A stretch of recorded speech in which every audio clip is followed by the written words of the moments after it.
You're listening to the Future Tech Podcast with Richard Jacobs. Future technologies such as artificial intelligence, stem cells, 3D printing, gene editing, Bitcoin, blockchain, the microbiome, quantum computing, virtual reality, and exploring space are much closer than you might think.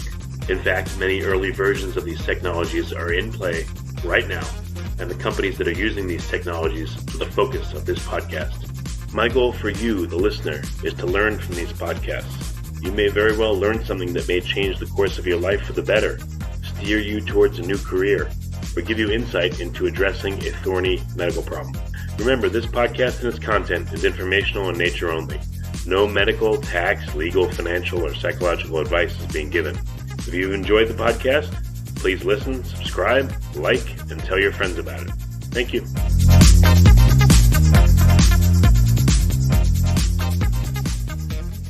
Hello, this is Richard Jacobs with the Future Tech Podcast. And I have Ray Dogum. He's the head of his own podcast called Health Unchained, and he focuses on blockchain and how it's being used in the healthcare field. So very interesting. Ray, thank you for being here. Richard, thank you for having me on the show. I've been a listener for a while, so thank you. Yeah, I appreciate it. So why healthcare and why blockchain in healthcare? Unfortunately, it usually means the person's had health problems themselves, but hopefully that's not the case with you. What's your backstory on it?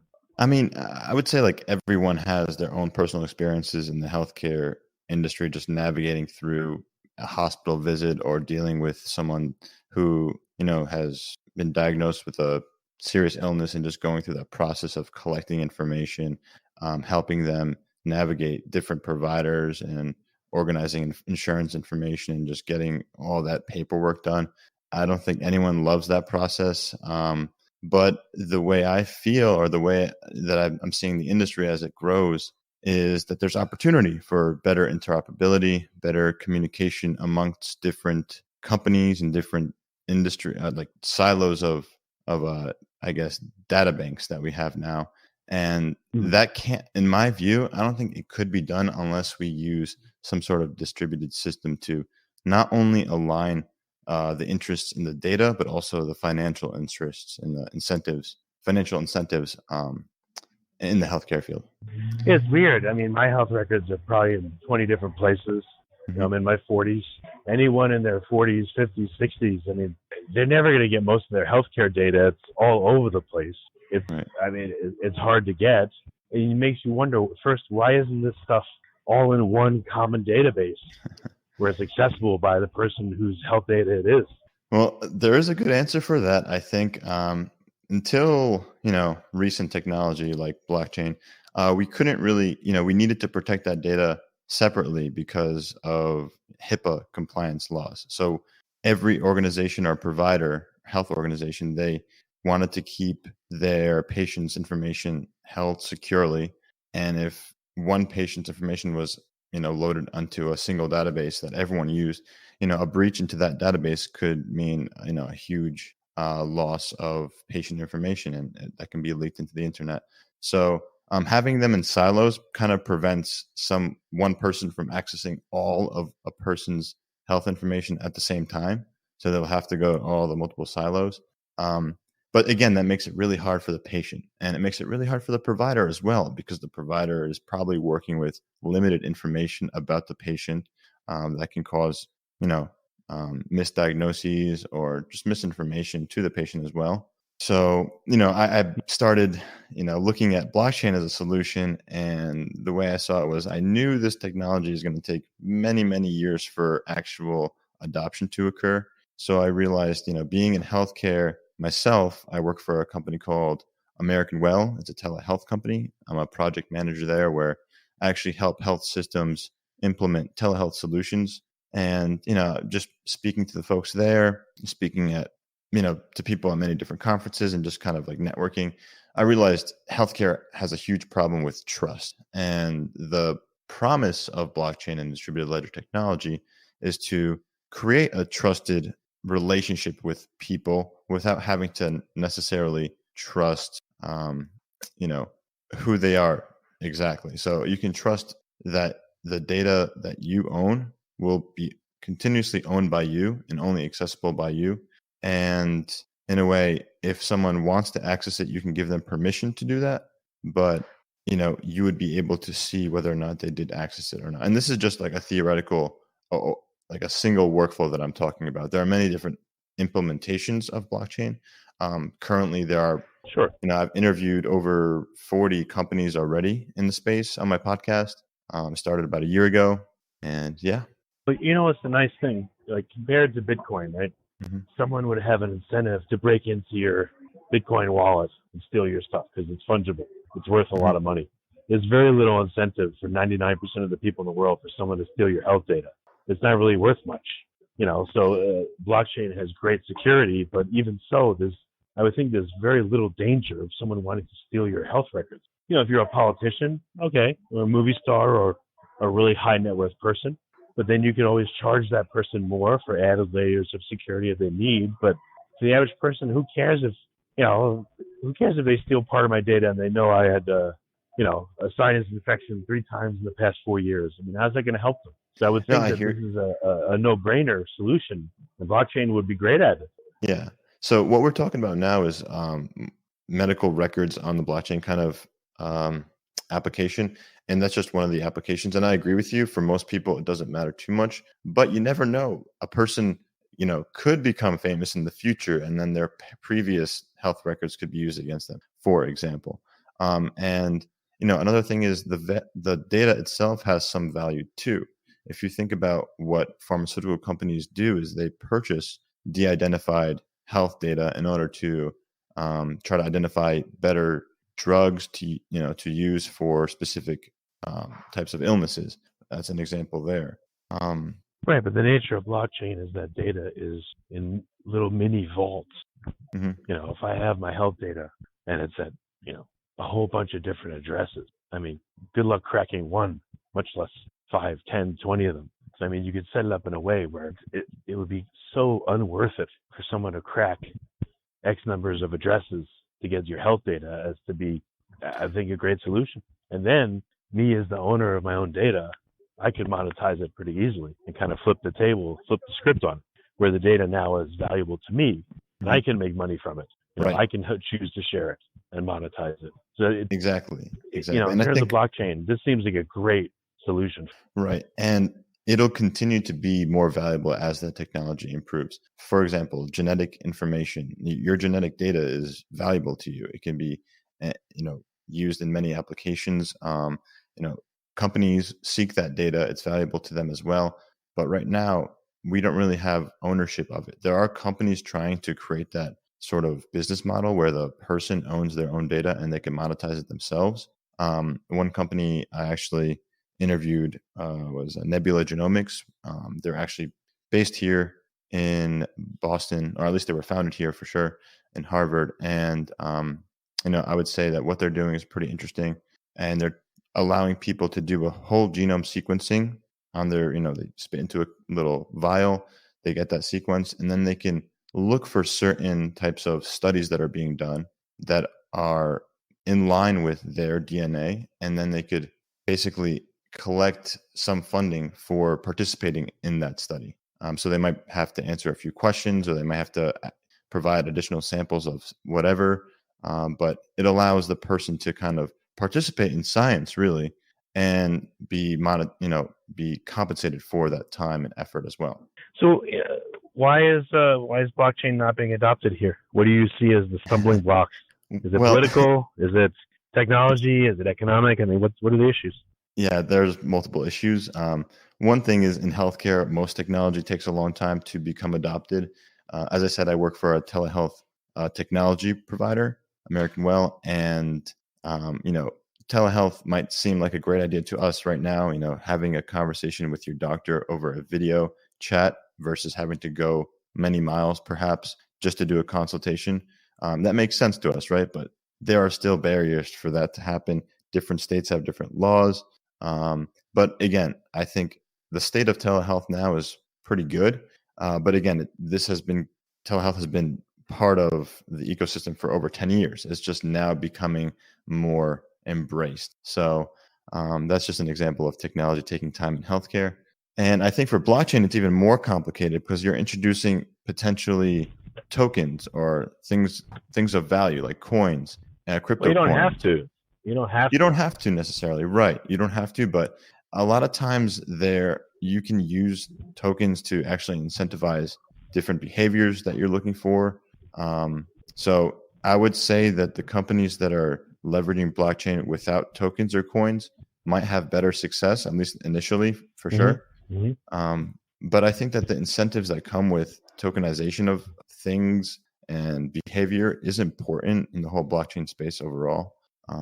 It would make it better, sure, right? Mhm. You know, if you link it, let's say, to insurance, and I can be incentivized, my premium will be reduced $1 a month for each token I earn because I demonstrate that I'm walking 10,000 steps a day, that kind of thing, Mhm. or I'm eating this or not eating that. All that gamification and incentivization is great with tokens, but Mhm. it seems like the first thing is at least give people a choice. Am I more worried about being misdiagnosed and killed, or getting sicker or not getting treated because my data is in 84 different places and I can't get to it? Or am I worried about a hacker maybe getting it and, or not being able to monetize it myself? Like, I think people should have that choice, and they don't. Yeah, no, that's a good point. I mean, it is still pretty new in the healthcare space. So, like for example, there are a few dozen good companies, in my opinion, that are out there now, like actually gaining some market traction, and people are partnering with them to do trials and testing. So, I think there is a bright future ahead. Organizations like Hashed Health is really helping to educate people on a lot of these issues and a lot of these types of applications. Provider credentialing is another important, or maybe even one of the first applications that will become adopted, I think. And multiple companies are attempting that as well. And many of them aren't even using like tokens that gain value either. It's just more like a distributed ledger technology without tokens. Mm-hmm. So yeah, there are lots of potential out there. The reason it's not being adopted right now is it's very new. It's a strange thing, and it's probably the same reason blockchain is not being adopted everywhere or immediately, or how Bitcoin still is, gaining traction, but not, massively used. Not everybody is using it. Right, right. Well, being on the inside somewhat and knowing the industry and doing a podcast and now talking to, dozens of companies, which I'm sure will grow into the hundreds over time. I mean, now what's your perception of the industry? Is it getting there? How many years until we've got my medical data is on some kind of blockchain and I can see it all and maybe monetize it? And what do you think is going to happen, and when, and what are the steps? Yeah, I mean, I think the steps now are really about education. I think a lot of small companies, these startups, are trying to pursue pilot projects, which is great, and it's part of the education process. You'll have innovators and leaders in innovation actually using or trying to use blockchain in their existing operations, but I think that'll take at least 2 to 3 years to actually be widespread. I don't think you'll have your medical records on the blockchain for at least another 3 to 5 years. That's how I'm seeing it. But I could be wrong, and I hope I'm wrong. But based on the trends that I'm seeing, this is going to be a slow process.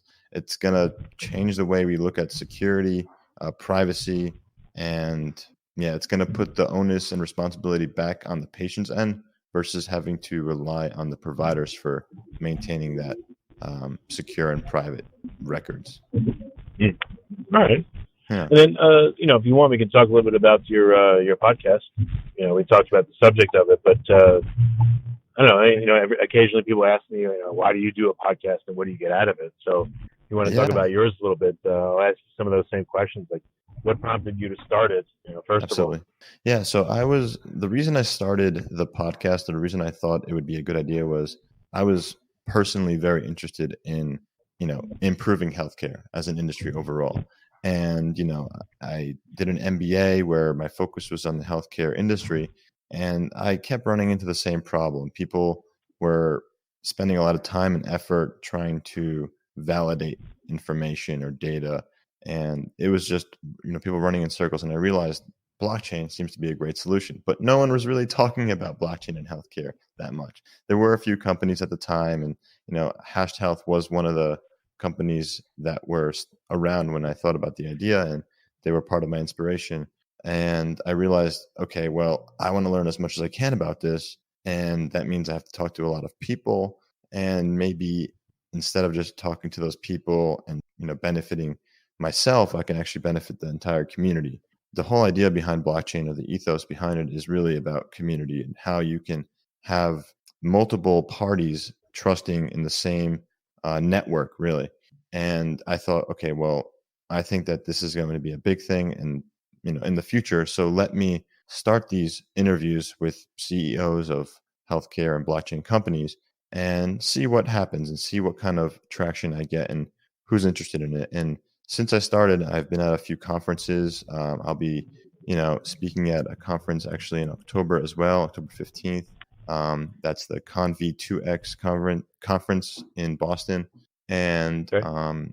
it's just been great meeting a lot of new people, learning about what they're working on. And yeah, that's kind of how I got into it, really.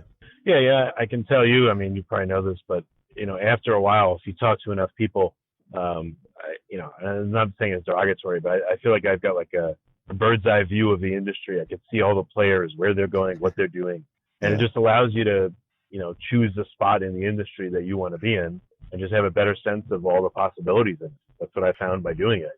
It's like ants in an ant farm. I can see what Hashed Health is doing, and this ant is building this tunnel, and what's this one doing. That's the perspective I've gotten from. Yeah, no, absolutely. I think it's been really eye-opening, how companies talk about blockchain, and some companies I can, after my interview, I'm like, I don't think that your business model is sustainable. I might Mm-hmm. not tell them that right away, but I might be thinking it just based on my previous conversations with people.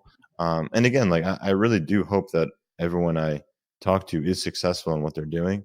But I think that there's so much complexity in this industry, and if they don't have a healthcare background or any experience in implementing new technology in healthcare, it's very difficult to get into it. So Yeah. you're right. Having that bird eye view is super useful. Yeah, you also hear a lot of a lot of different angles and possibilities that you may not have thought of. Oh, yeah, that's Hmm. true. I didn't know you could. That's interesting to do that with healthcare. Maybe I can incorporate that into what I'm doing. Or you hear someone that's just a really great explainer of a thing, a real good Yeah. simplifier, so it makes total sense. And you can, okay, that's a good way. I'll explain it that way from now on. That's some of the other benefits that I've gotten from doing it, and I made a lot of friends and contacts. You get to, everyone knows you if you're friendly and people like you, and then it makes it Yeah. easier to be in an industry anyway as well. That's totally true. And like me, my personality, I do love meeting new people, talking to them, and networking at different events, and just like, making friends with people. I think that is part of the reason I did this. I love talking and especially about this topic. It's very fascinating to me. And I truly do think it's going to change the way we not only view healthcare as an industry, but the way we view our health, or the way we, you know, experience life. Really, that's how I see it.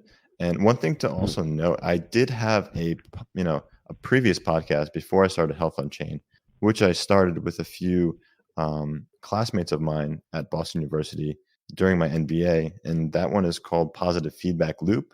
It's not about blockchain or healthcare. It's kind of open ended. We just talk about almost kind of like random subjects, but we are very different in our approaches or how we think about the world, really.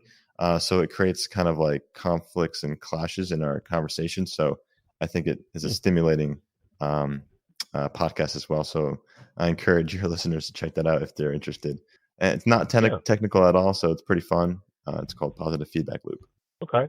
And what's your goal now over the next year or a couple of years? What do you hope to happen with the podcast and with blockchain and healthcare itself? Yeah, I mean, the goal for me right now is really to just keep generating more content and hopefully make a reputation for myself where I can be a trusted source for kind of information on the industry and, grow in that way. I would like to build a community around my podcast. So having all these guests that have been on the show, many of them are also in my Telegram community. So we have conversations online, and anyone is welcome to join that. It is public as well. So I just continue to try to grow that, and hopefully people will realize like the true impact this can have on the world. So yeah, I'm just very encouraged by all of that, and I encourage people to get out there and try to learn a little bit about it. I think it's like it's going to affect you one way or the other. Everyone is affected by healthcare in one way or another. Yeah, that's true. Unfortunately, Yeah. at first we're affected in the good way, and then it's in the end we're affected in the ultimate way. But right. So, all right. Well.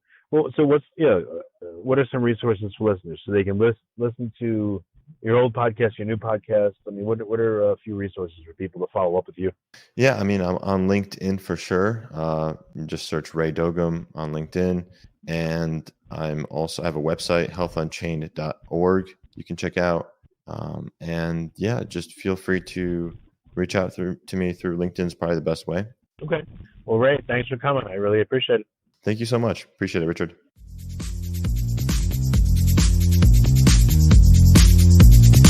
You're listening to the Future Tech Podcast with Richard Jacobs.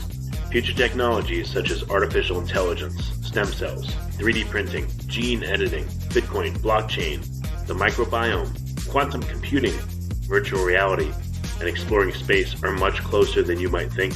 In fact, many early versions of these technologies are in play right now, and the companies that are using these technologies are the focus of this podcast. My goal for you, the listener, is to learn from these podcasts.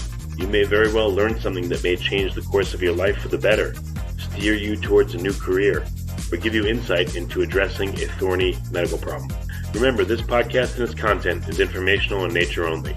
No medical, tax, legal, financial, or psychological advice is being given. If you've enjoyed the podcast, please listen, subscribe, like, and tell your friends about it. Thank you.